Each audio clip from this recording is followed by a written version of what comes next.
2025, organized by SBS Librería Internacional, in partnership with Ricardo Palma University and its Language Center, Idiomas Ricardo Palma. My name is Nilda Bazán, and I will be your host for today's event. For those joining us for the first time, allow me to briefly introduce the ELT Training Sessions. These professional development workshops are designed for English teachers seeking to enrich and enhance their teaching practice. Our goal is to explore a wide range of topics related to methodology, current trends in language teaching, and other key areas that help improve the quality of English instruction. Now, we invite you to learn more about SBS Librería Internacional through the following video. Let's go, team.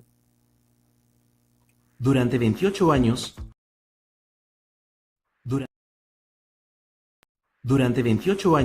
SBS, Librería Internacional, ha sido el pilar de la educación y el aprendizaje de idiomas extranjeros en el Perú.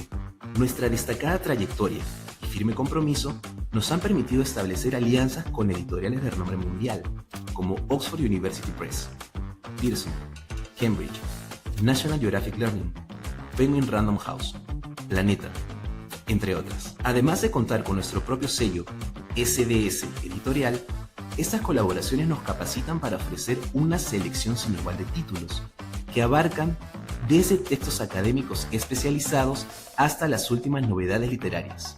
Con 15 librerías en las principales ciudades del país y una plataforma en línea que extiende nuestro alcance a nivel nacional e internacional, no solo proporcionamos contenidos, sino que también brindamos una experiencia personalizada en cada compra.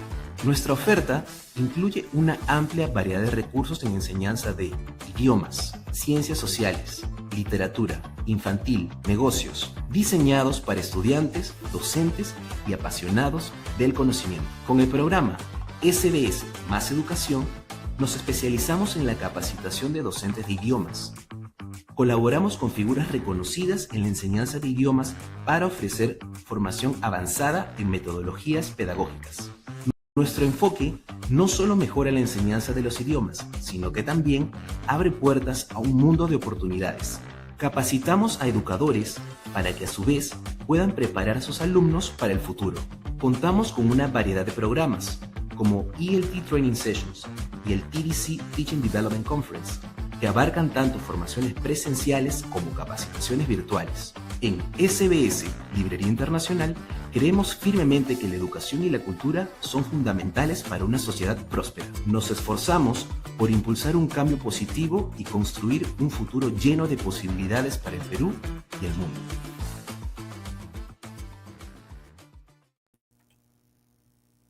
Thank you, Tim. Ricardo Palma University and SBS Librería Internacional are strategic partners and have worked together in making these academic sessions possible.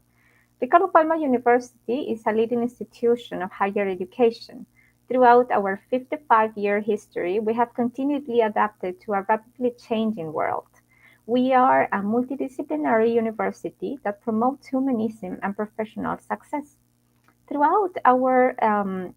our specialization program in English language teaching, we work hard to prepare highly qualified teachers who contribute to educational transformation in our country.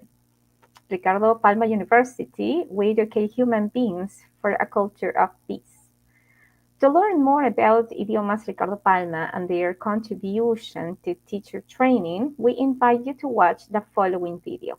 Let's go, team. ¿Eres profesor de inglés y buscas que tus estudiantes dominen el idioma?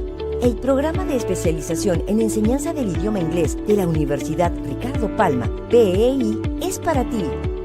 Está dirigido a profesores que buscan mejorar sus perspectivas laborales y liderar en la enseñanza de inglés. El contenido del programa ha sido especialmente diseñado para que domines los procesos de enseñanza-aprendizaje de inglés en la era digital.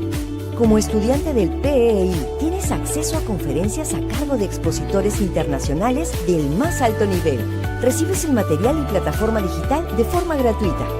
Lo último en la enseñanza del inglés en el programa más completo del mercado. Gracias a su doble certificación, accedes al examen internacional TOEFL ITP de manera gratuita. Cuentas además con una biblioteca exclusiva y préstamo de libros. El programa te permitirá trabajar con niños, jóvenes y adultos. Vive una experiencia única. Las inscripciones ya están abiertas. Únete al PEI y conviértete en líder en esta fascinante área de la educación.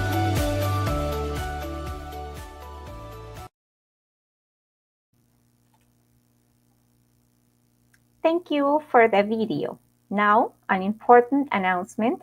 At the end of today's session, a link will appear in the description to register your attendance.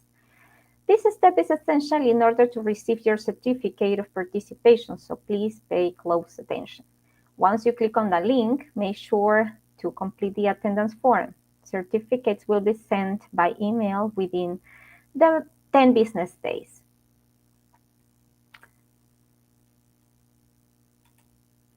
Now, it is my pleasure to introduce Indira Leon.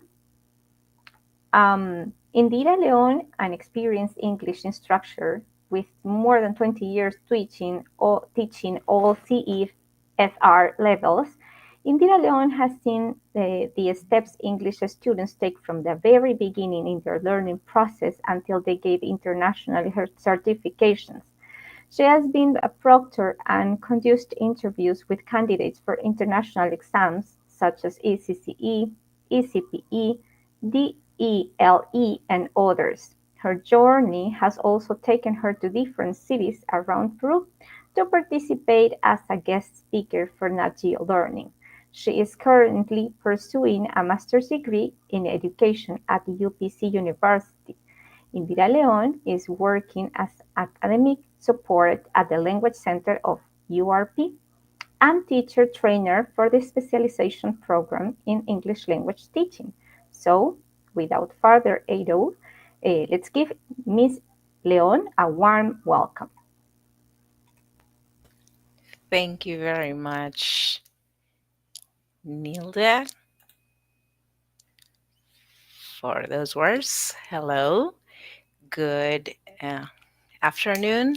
Thank you very much for joining us in today's training session. Thank you very much to Ricardo Palma University and SBS Librería Internacional for making these training sessions possible. Let me share my screen.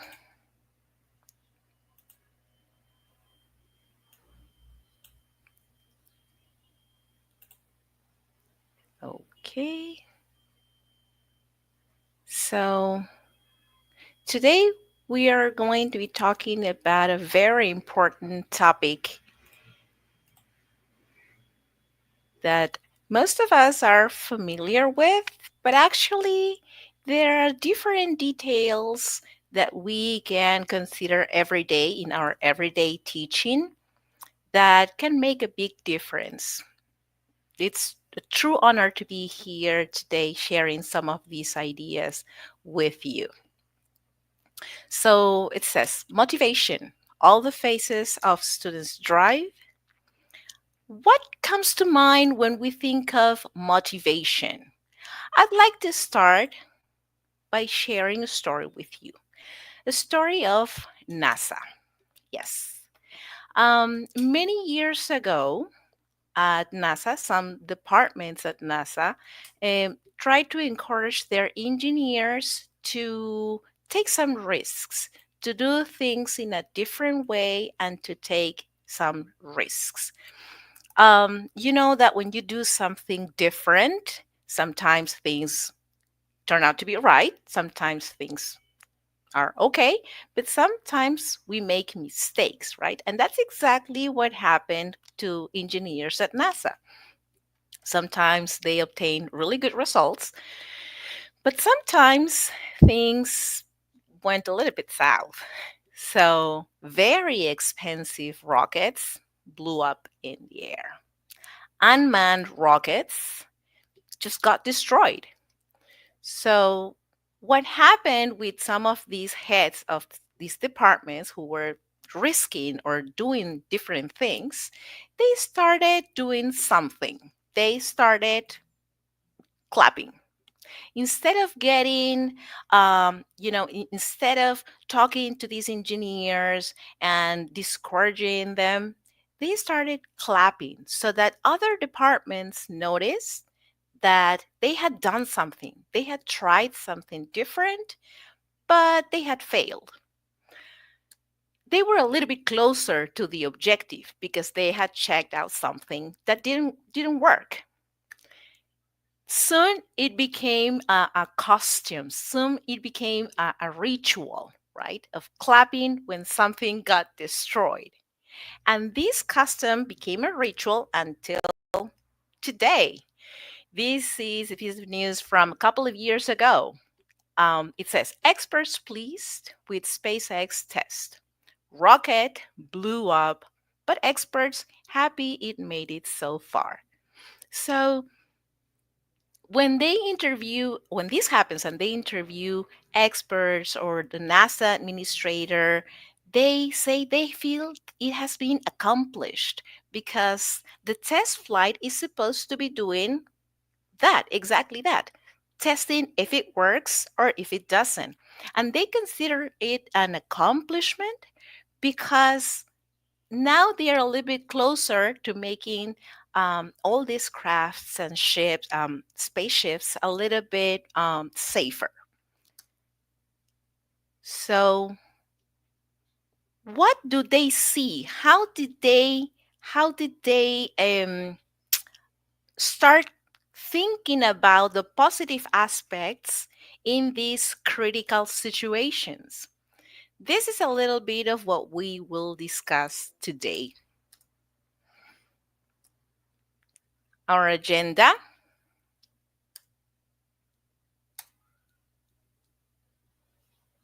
is this. First, we'll talk about the definition and theories of motivation. We will specifically focus on self-determination theory and the components of this theory. And then towards the end, we will see some practical ideas that we can apply in our everyday teaching so that maybe we can transfer a little bit of that culture from NASA to our everyday classes. So, first things first. The definition. What is motivation? According to the American Psychological Association, motivation is the impetus that gives purpose or direction to behavior and operates in humans at a conscious or unconscious level. I would like you to pay special attention to these terms: purpose, direction, conscious, and unconscious. You will see that these terms are present all throughout the presentation, all in the different stages of motivation and in the different activities that we can use in class. So, when we talk about theories of motivation, they are basically divided in two big groups: content theories and process theories. And as the name suggests, content theories tell us what motivates people, and process theories tell us how motivation develops and how it is sustained. Now, these two groups are subdivided. They are further subdivided into many theories. Here we have some of the most important. The first group is content theories. The second group is process theories. Now, the purpose of this presentation is not to examine in detail all the different theories and to go into specific details. The purpose is to realize the abundance of material that we have available on this topic. Motivation has been the subject of research extensively. So there is abundant literature so that we can read and research and get information on how motivation works. But anyway, here we can recognize some of the most important theories. For example, Maslow's hierarchy of needs. You might remember Maslow's pyramid, right? Um, where at the very bottom, we have the physiological needs, the most basic needs, and people move towards higher needs until we reach self-actualization. And what Maslow states is that if the necessities, the needs at the bottom are not covered, nobody can focus on higher needs.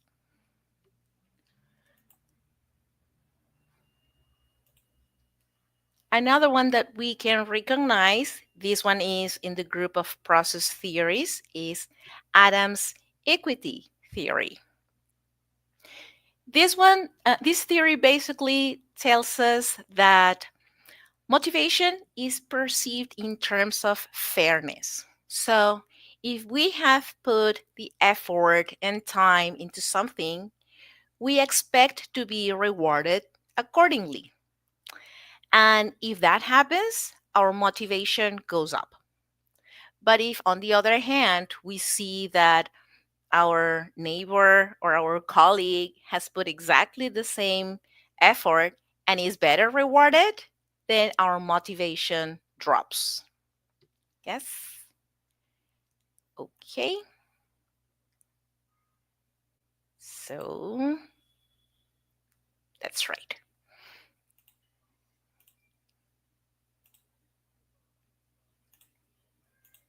Here, let's go to full screen again. Something happened to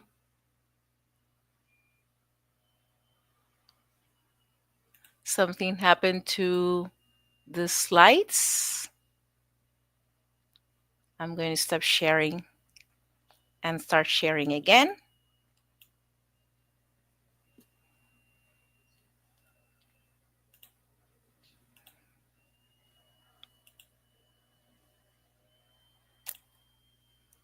Okay, there it is.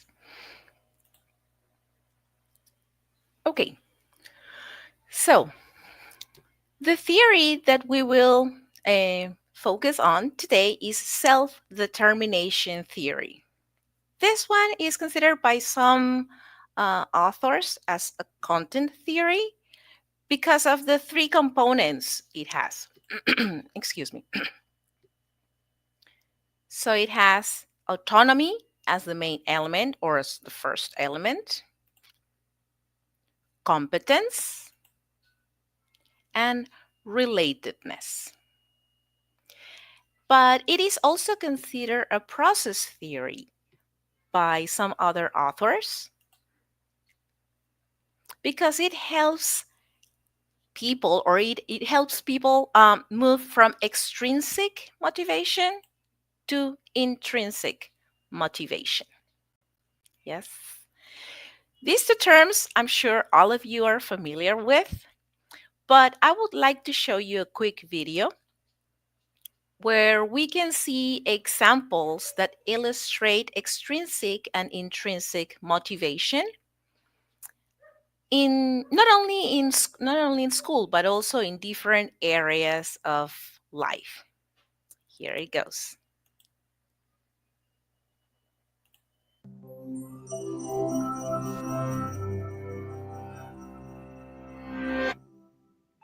You've always aspired to be a professional artist.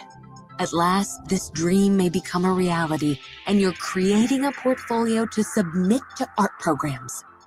But as the application deadline looms, you suddenly find yourself unmotivated and avoiding the canvas altogether.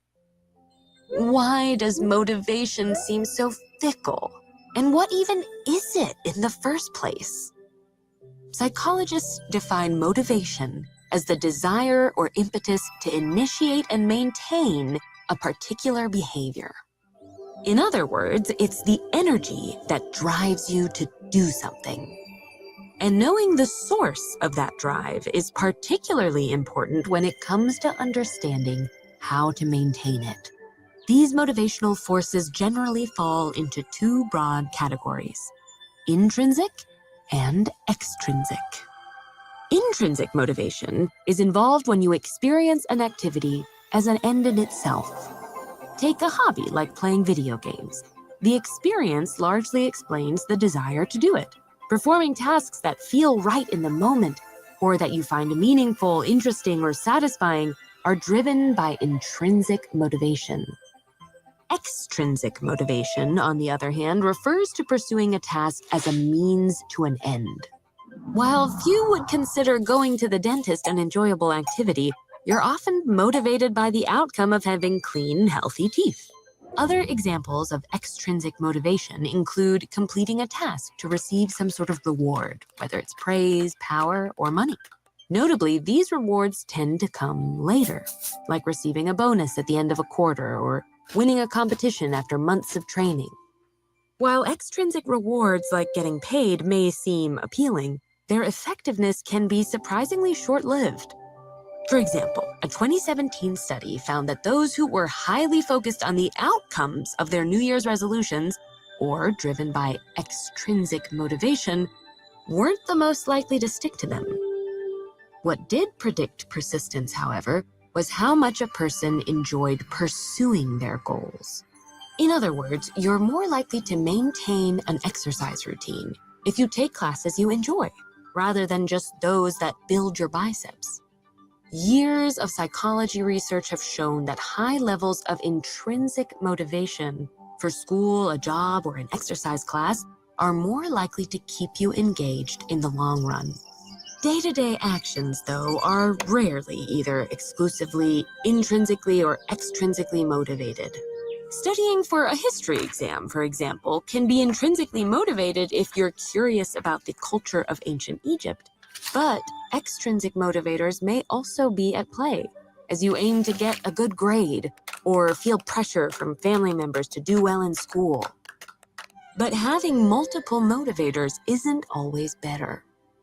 One study of military cadets found that those who were driven both by intrinsic motivators like self-improvement and extrinsic motivators like the outcome of getting a good job were overall less motivated than cadets driven by just one of these factors. As a result, these cadets performed worse and were less likely to graduate. Psychologists call this phenomenon the over-justification effect. The idea that additional extrinsic motivators can actually muddy the waters when you already have the intrinsic drive to do something. But this is only a problem if you already find a task motivating. When you're faced with an activity you find tedious or uninteresting, adding extrinsic rewards can be beneficial. In this way, extrinsic motivators can provide sufficient justification. While you may never enjoy doing the laundry, it may feel less daunting if you get praise from a loved one, or even promise yourself that you'll watch your favorite TV show when you're done folding. Motivation is complicated, and sometimes no matter how passionate you are about a goal or hobby, finding the motivation to actually do it can be difficult. But there are things you can do to increase your drive, even when it feels impossible. Focus on building intrinsic motivation by making the task more fun in the moment. Asking a friend to join you or simply putting on your favorite playlist can give you the boost to get started and stick with your goals for the long haul. Another great tool is talking Okay. So, to your as we have seen in the video, extrinsic motivation is important, is very common, but it tends to be short-lived. On the other hand, intrinsic motivation helps people stay longer in the process. So, how do these motivators look in our classes? For example, extrinsic motivation could be grades or exams. Yes, all our students want to get a good grade in their exams or they want to get a certification.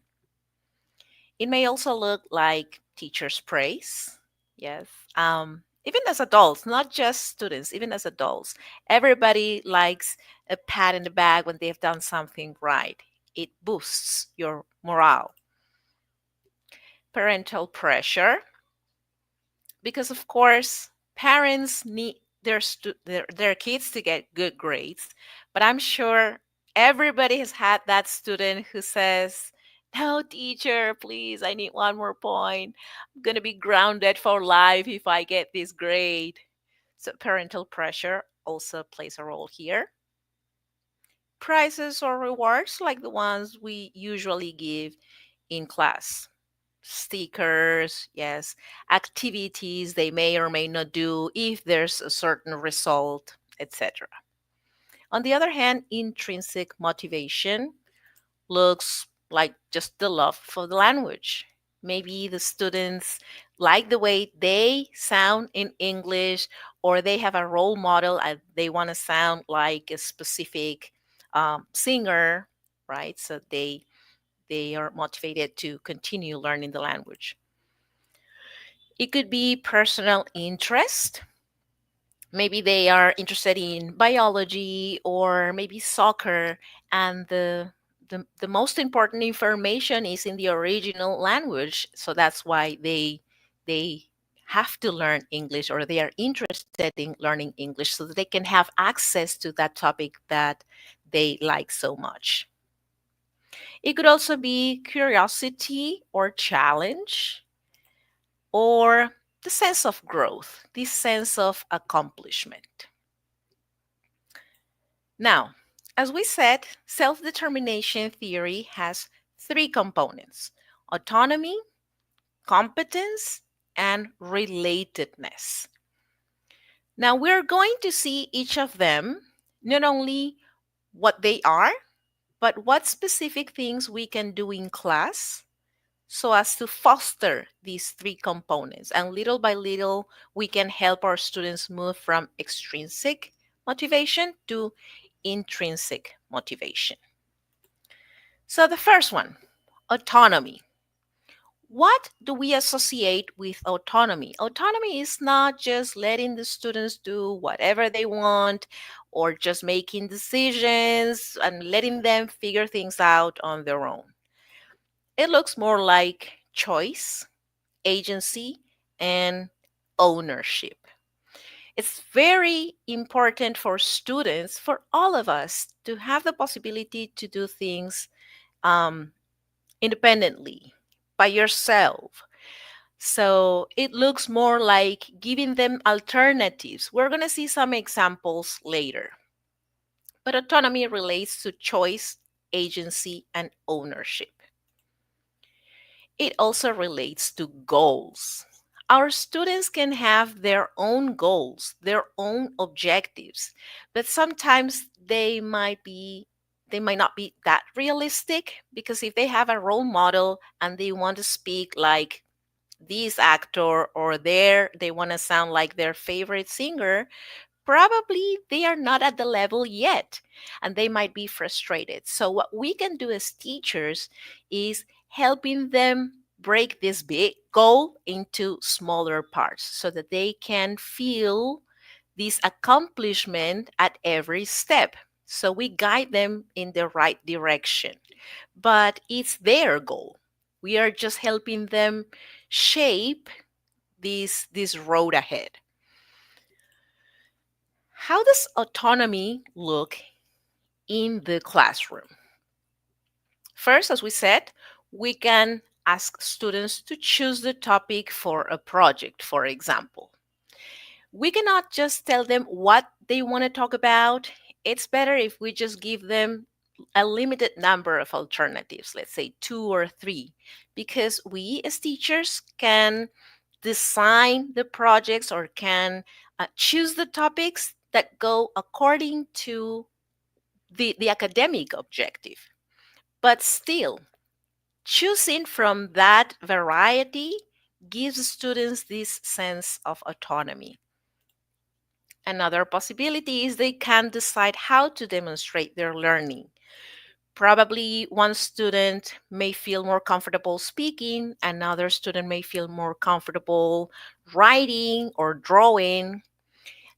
Let's remember that here we are talking about activities in class. We are not talking about summative assessment. Summative assessment is something different and it has one format. But in the case of classroom activities, we can add variety and we can let them choose how they feel more comfortable expressing what they have learned.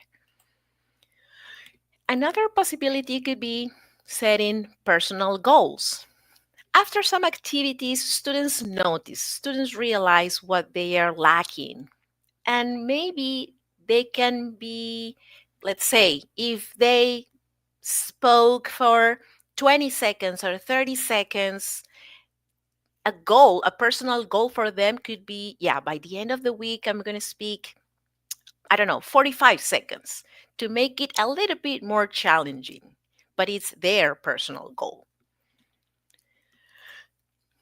Before we move on to the next component, that is competence, I would like to ask you a question. Who should be praised more? Please, I would really appreciate if you could scan this QR code that you have on the screen and rank these three sentences. Who should be praised more? Someone who barely studies but gets good grades? Someone who made fewer mistakes this time, probably in a test or a quiz, but still failed? Or someone who studied hard and passed, but by a small margin? Who do you think should be praised more? Please scan the QR code that you have on the left or join slido.com entering the pin that you have here.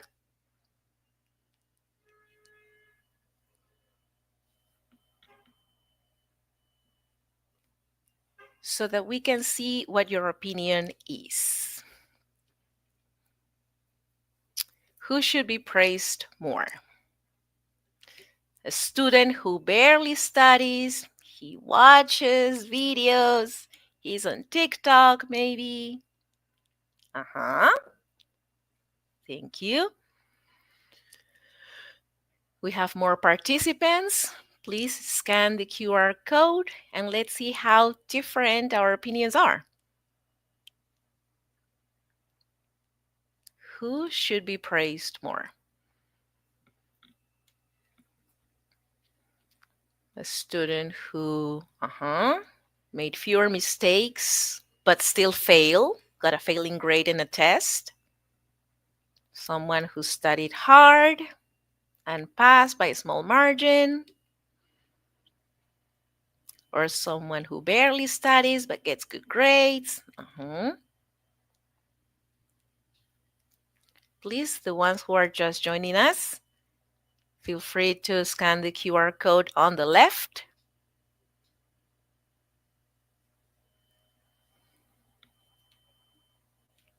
We're going to wait some more minutes.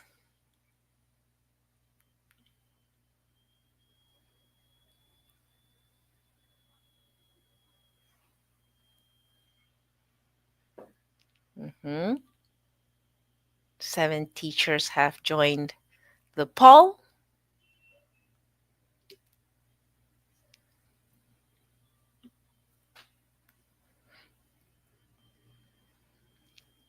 This changed. Now someone who studied very hard and passed by a small margin.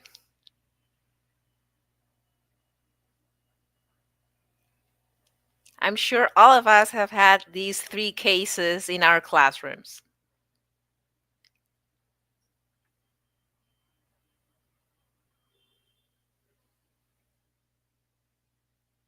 Okay.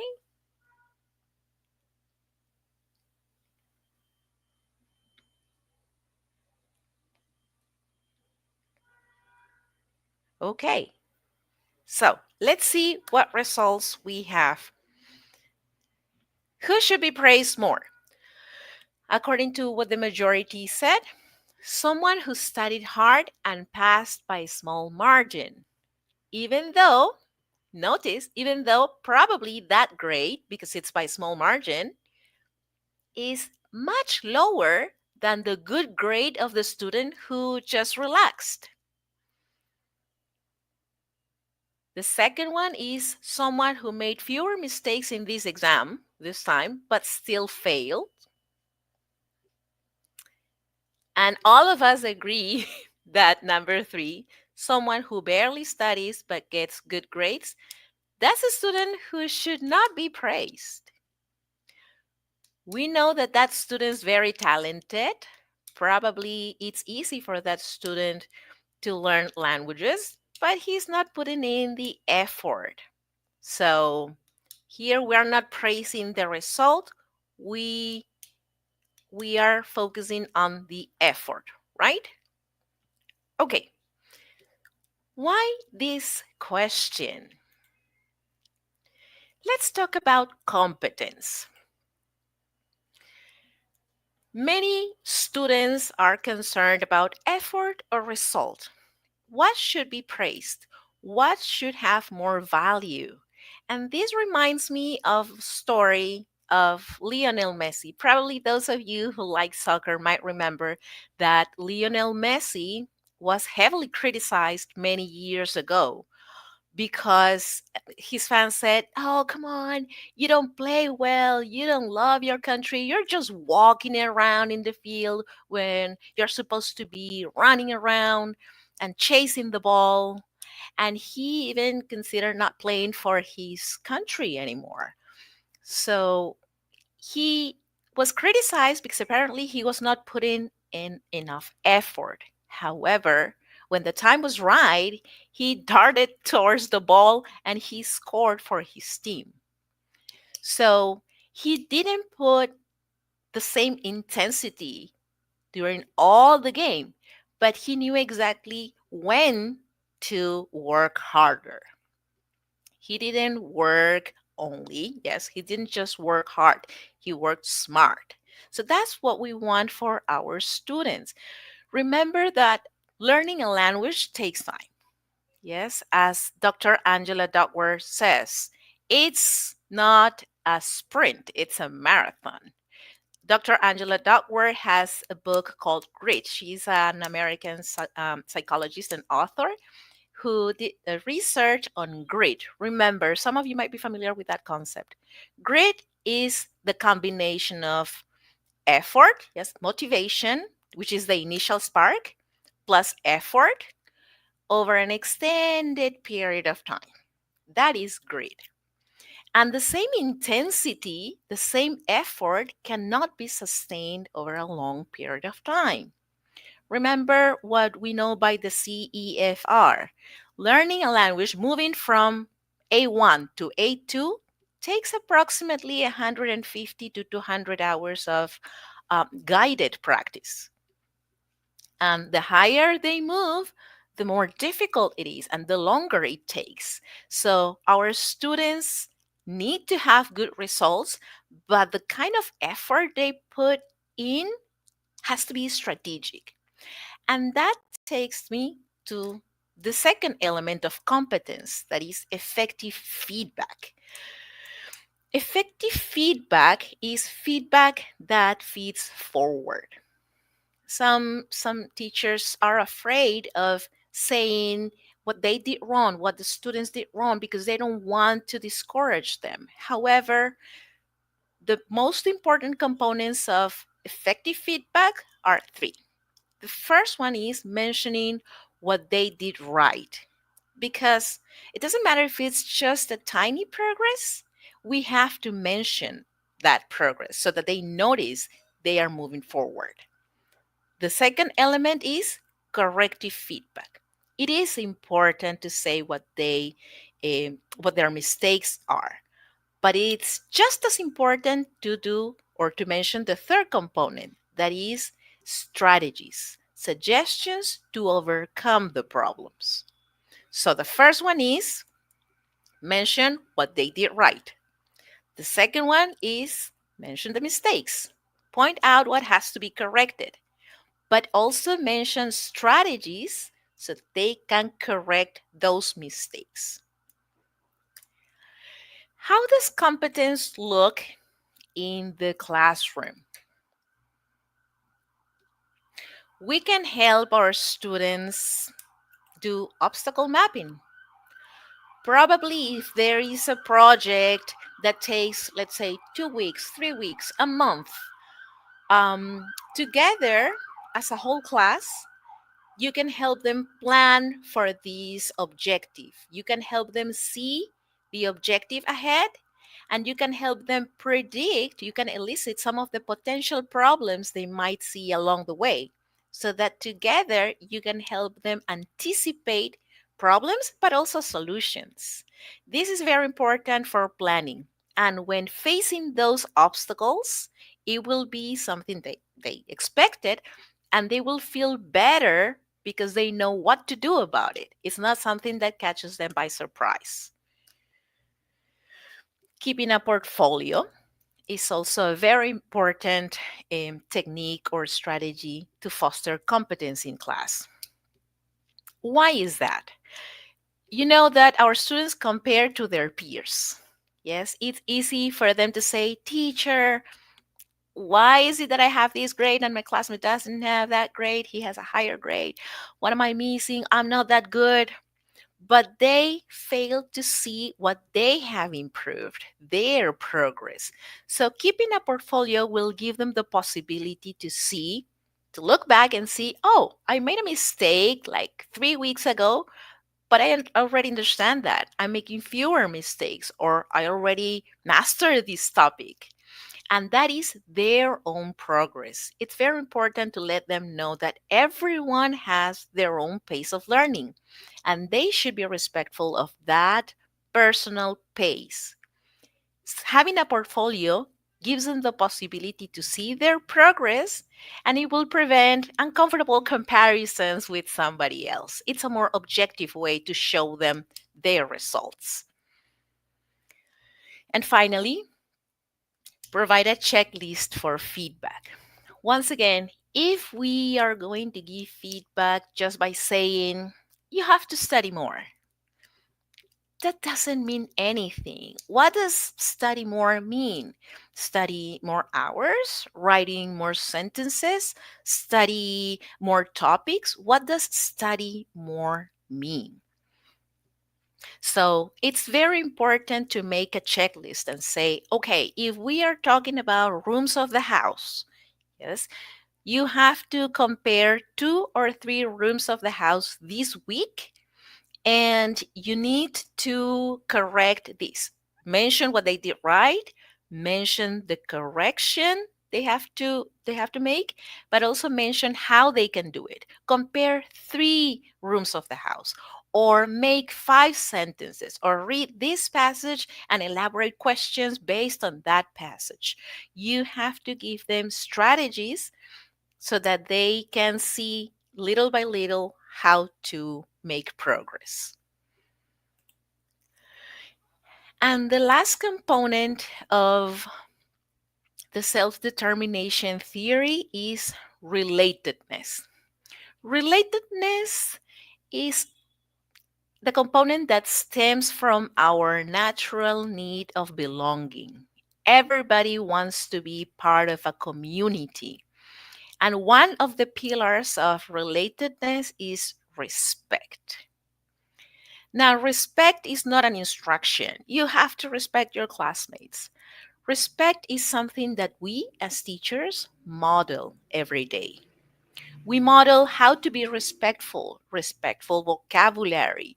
We model how to listen to somebody else. We model how to react, how fast we react, depending on the mood, taking turns, how we talk to our colleagues. We are modeling respect at every single step. So it's not just an instruction, it is um, an everyday routine. It's an everyday habit. An inclusive environment. This means embracing diversity, appreciating diversity. An inclusive environment is what allows our students to feel part of a community, to feel valued, and to feel important.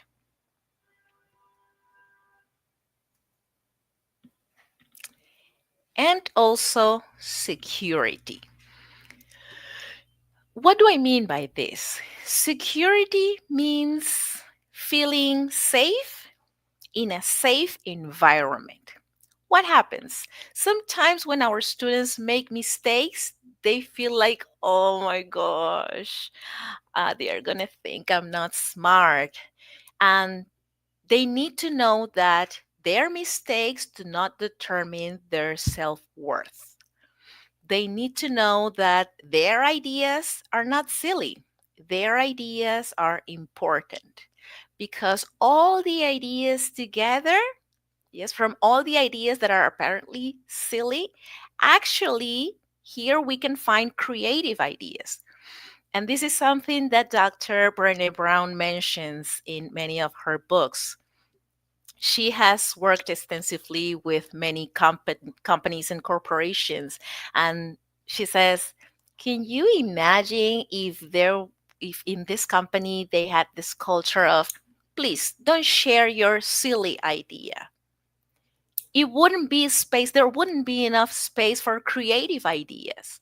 So all the ideas need to be welcome because from that group, from that pool of ideas, there are many creative ideas. So one way to foster creativity and a safe environment is allowing ideas, allowing questions, allowing mistakes, and letting our students know that whatever the mistake is, it's not attached to their self-worth. They are still very, very smart. Mistakes are part of learning. What can we do in class to foster relatedness? One thing we can do is 3 wins of the week. What do I mean by this?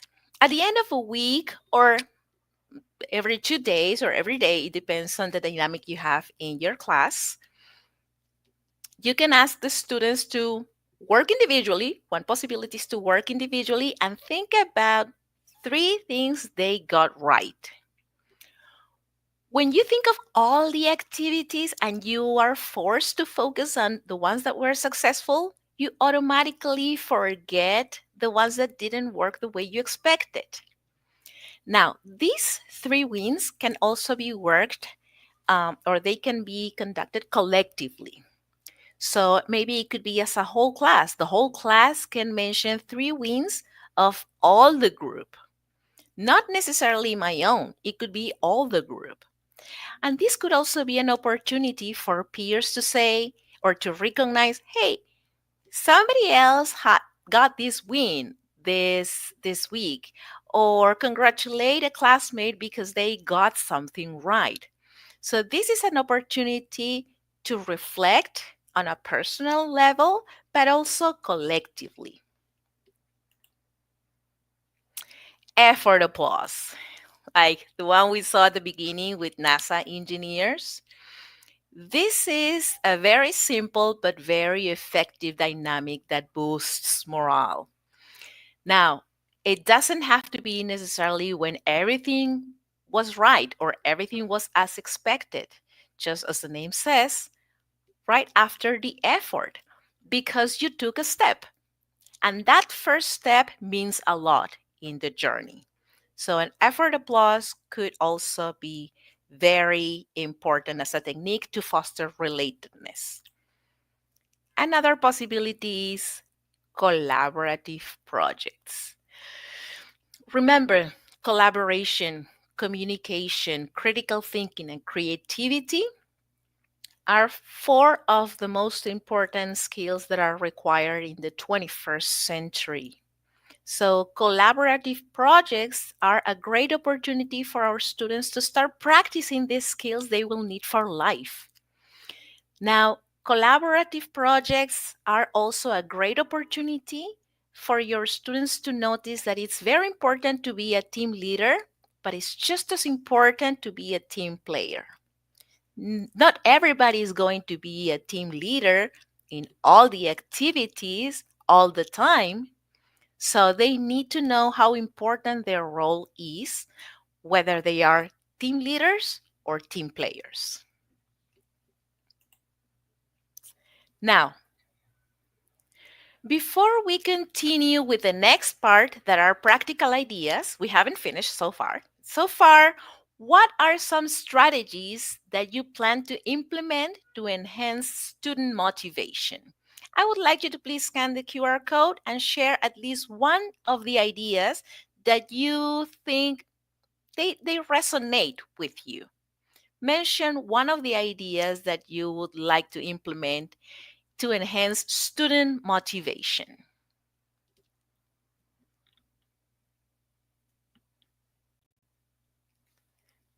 It could be on any of the components, on autonomy, it could be on competence, it could be on relatedness.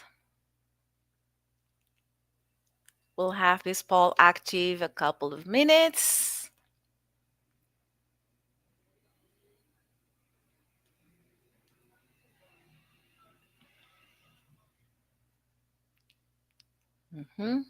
For participants typing, thank you very much.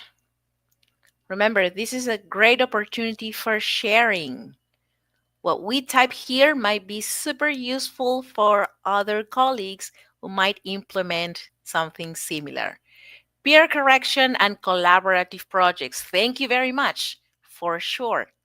Peer correction is a very good way to foster relatedness as well.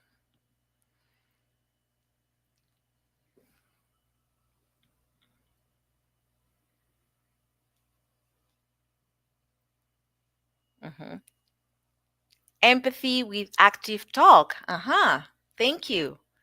Students will decide the issue to be discussed in class. Oh, yeah, I'm sure there will be an enriching discussion. They are so curious. They are so curious. We have more ideas coming.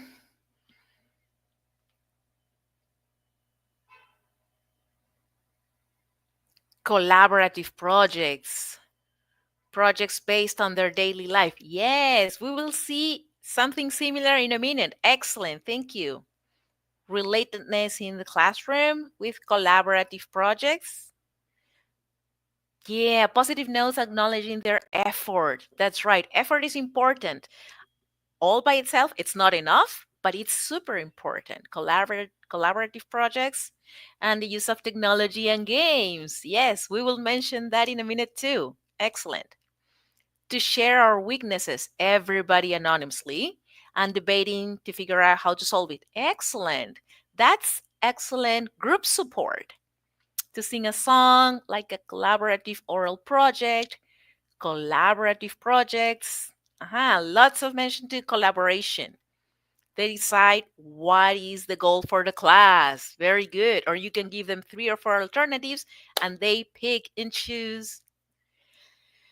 Respect. It is vital to a healthy classroom environment, debates, which let students respect others' opinions, even if they don't agree. That is so needed nowadays. And effective feedback. Thank you. Fun classes. Very good. Very good. Effort on autonomy. Thank you very much for your ideas. Why am I interested in those ideas that you're sharing?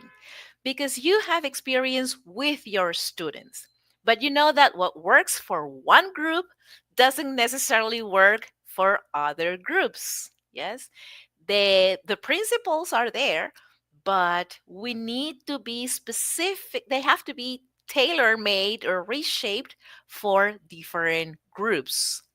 project, effort, a positive recognition, celebrating small successes, like praising effort, highlighting progress, or showcasing student work on a wall of achievement. Yeah, I love that idea. It helps students feel valued and motivated. That's right, competence.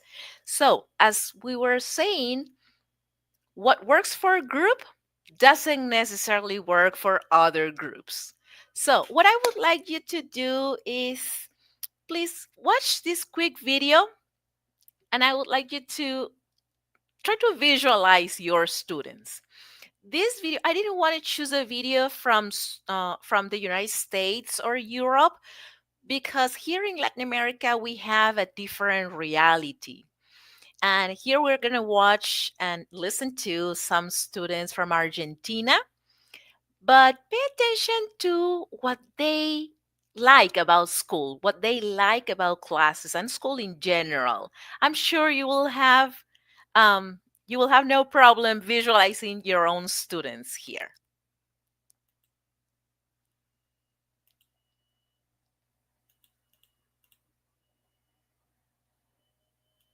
De la escuela lo que más me gusta es, bueno, que podés educarte y que podés agrandar tu círculo social y conocer gente y relacionarte.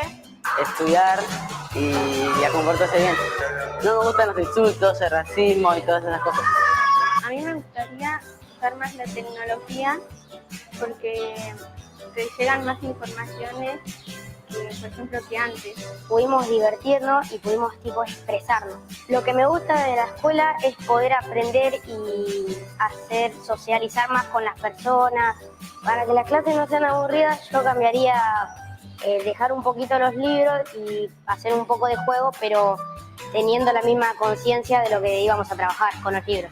La motivación que nosotros encontramos a la hora de enseñar algo nuevo o algo que a ellos alguna inquietud que tienen es dejarlos ser, dejarlos hablar, dejarlos expresarse.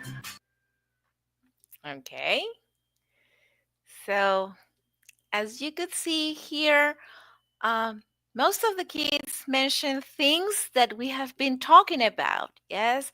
Oh, I want to socialize. I want to be with my classmates. I want to play. If they want to play, of course, they are kids. But they also know what they don't like. They don't like racism. They don't like discrimination. They don't like to be disrespected. So that's what they like in general terms. Yes, but of course, every time we start with a new group, it's a new opportunity to get to know them. Just before we move on to the next slide, there are many activities you can do. One of them is this link that I would like to share with you. I don't know if maybe somebody can help me sharing the link. Yes, Nilda, maybe. I shared a link here for the audience, for everyone.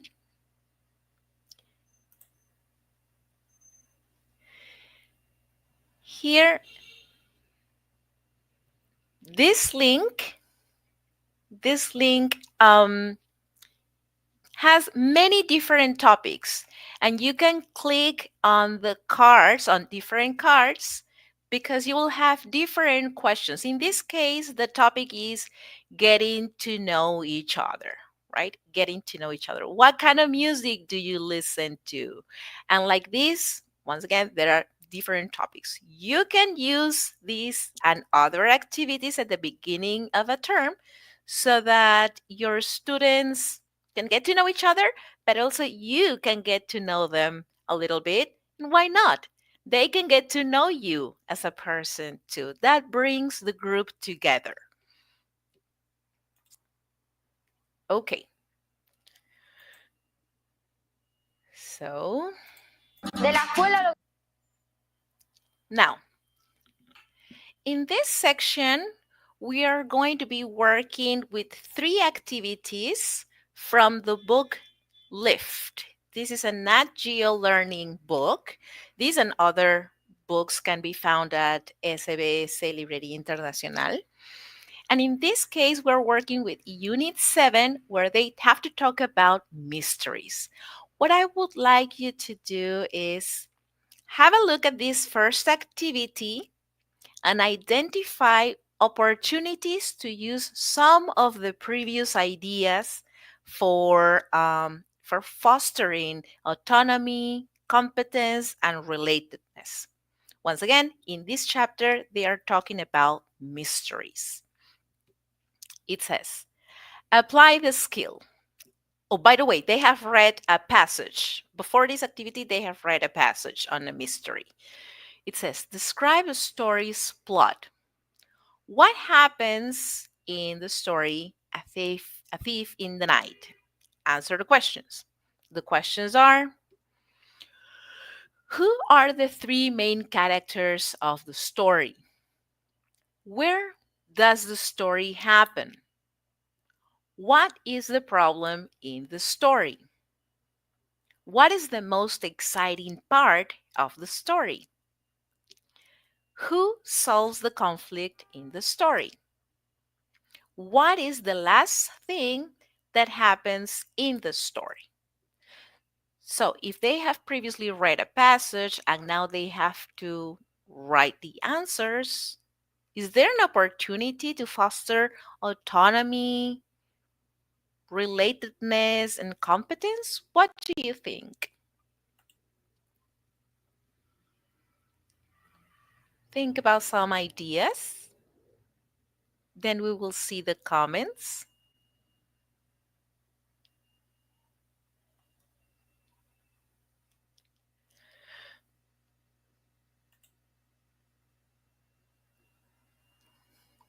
One of the possibilities is, I'm sure you have thought about this idea too,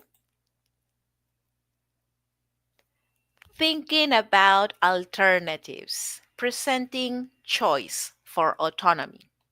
So it's true that here there are questions and some people might write their answers, but it could also be a student who prefers to give the answers orally.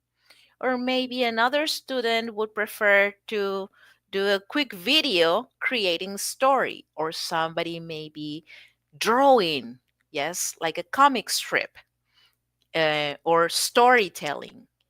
There are different alternatives that they can choose from. Once again, this is classroom activity. This is not summative assessment.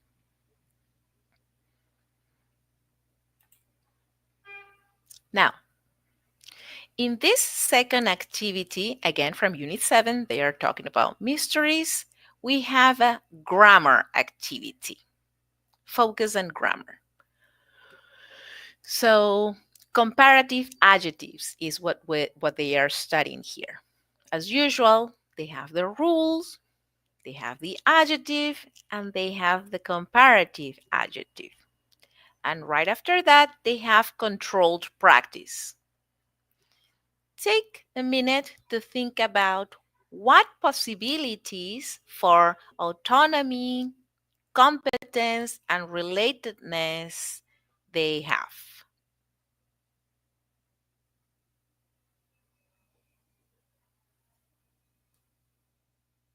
Think about it.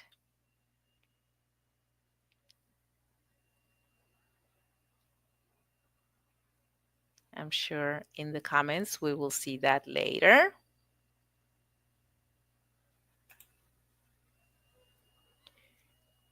One possibility could be effective feedback. Here, they normally can do pair work, or they can be from all the students to the teacher. It depends on the dynamic that you have established. But remember the three components for effective feedback. Here, it could be just giving the answers, but it could also be, number one, mentioning what they did right. Number two, doing corrective feedback.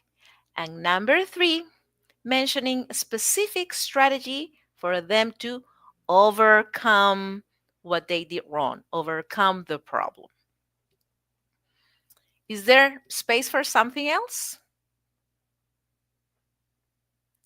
I'm sure there is. For example, keeping a portfolio. Many students struggle with grammar. Even though they have seen those activities or those structures before, by the time they have to do the activity again after a long time, they forget, and that's normal. But if they keep a portfolio, they have the possibility to see how challenging it was at the beginning and how challenging it is now. Maybe they still struggle a little, but I'm sure it's not going to be the same as as the beginning. At the beginning, it's usually harder, but they should be able to see their progress and they should be able to see what activities help them improve faster. So, keeping a portfolio is a good alternative in this case.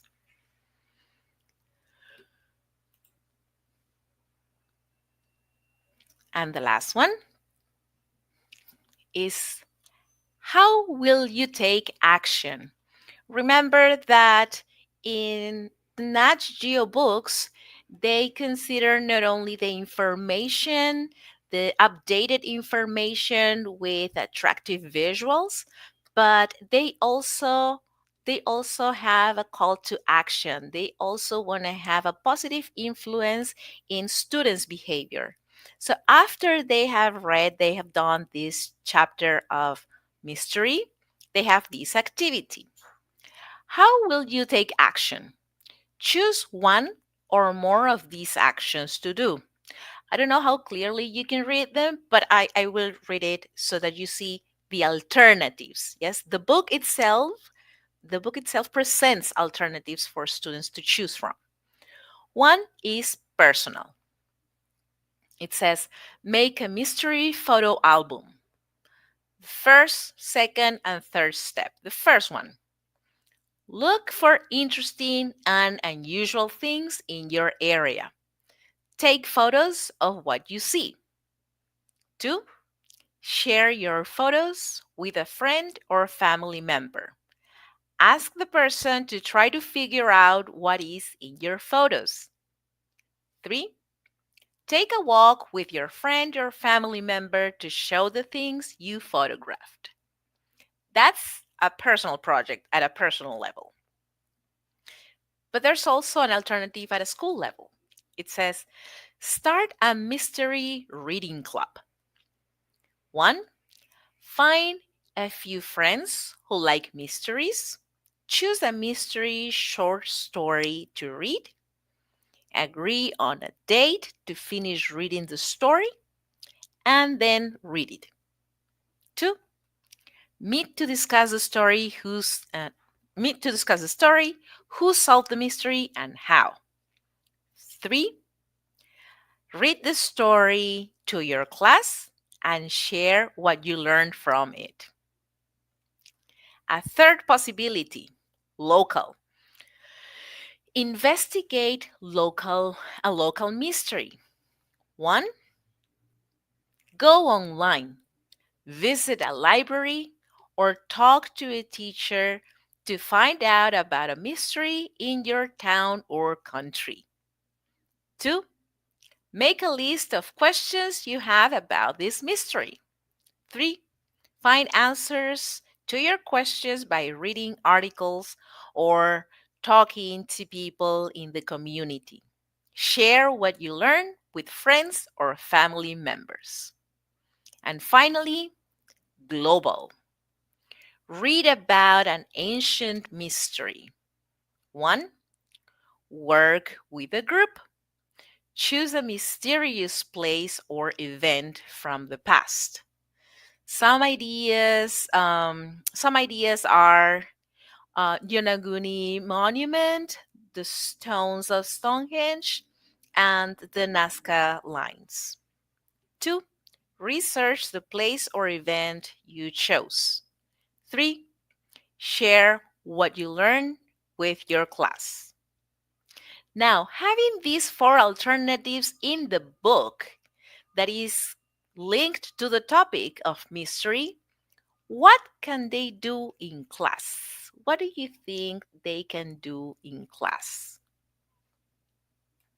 One possibility is obstacle mapping.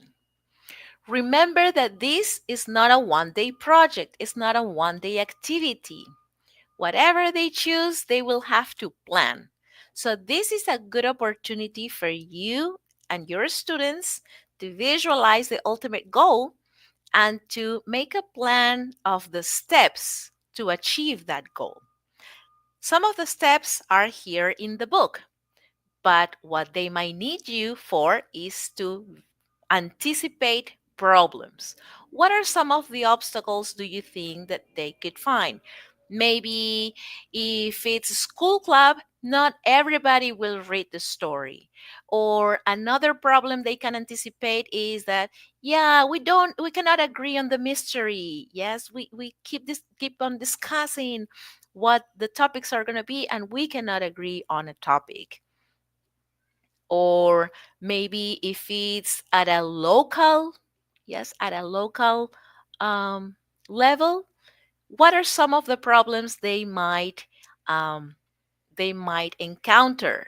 Maybe they might need authorization from their parents, or they might need the companion of an adult. So if they have this kind of project in the book, one thing you can help them with in class is goal and obstacle mapping. It's a great opportunity for planning. And I'm sure that you will come up with a lot more ideas that are very interesting and they can be applied in class. Now, some conclusions. First, motivation looks different in our different students. The title of this presentation is Motivation: All the Phases of a Student's Drive. Why? Because sometimes we associate motivation to a student who's constantly raising his hand and constantly participating and devouring the book. But motivation doesn't necessarily look like that. Motivation may look like a student who feels respected. Remember the testimonials from the students. They don't like racism, they don't like discrimination, they want to be part of a group, right? So motivation also looks like respect, autonomy. Motivation looks like a student who feels he can do something independently, who has that sense of achievement on his own autonomy. Motivation also looks like a student who feels included, who feels accepted, who feels part of a community. He might be a little bit shy. Maybe this student doesn't look like the motivated student who's always raising his hand. But if he feels part of a team and he feels his opinion and his voice is important, that is also another way to motivate our students. And why not? A student may also look like someone who has made mistakes. But that student knows that in 3 or 4 days, that mistake will be a thing of the past because he probably has a portfolio and he can look back and say, hey, this is not the first time I've made mistakes and I've overcome my mistakes before. He knows what to do to overcome these mistakes. So, yes, a student who has made mistakes is not necessarily a student who's not going to feel motivated, but it needs us, teachers. The student needs us. Now, everyday routines can reinforce intrinsic motivation. Remember what we saw in the video at the beginning of today's session. Extrinsic motivation is important, but it's usually short-lived. Let's little by little take our students to develop intrinsic motivation. Because remember, motivation in this moment is for them to learn the language, but that is a skill, like having the initial spark that is motivation and sustain it for a prolonged period of time. It's a life skill. It's a life skill that is going to help them in school, and in the future, it will help them thrive in their jobs, in their lives. So, right now, you have students, English students at school, But who knows? Maybe you have future NASA engineers. Thank you very much.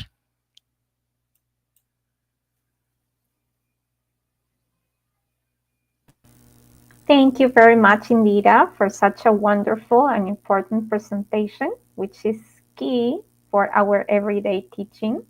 We were delighted to learn about motivation, determination, and to have a look at the practical ideas you have also presented. So thank you so much.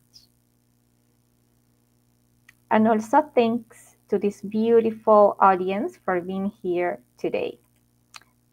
Please remember to register your attendance using the QR code that will appear next.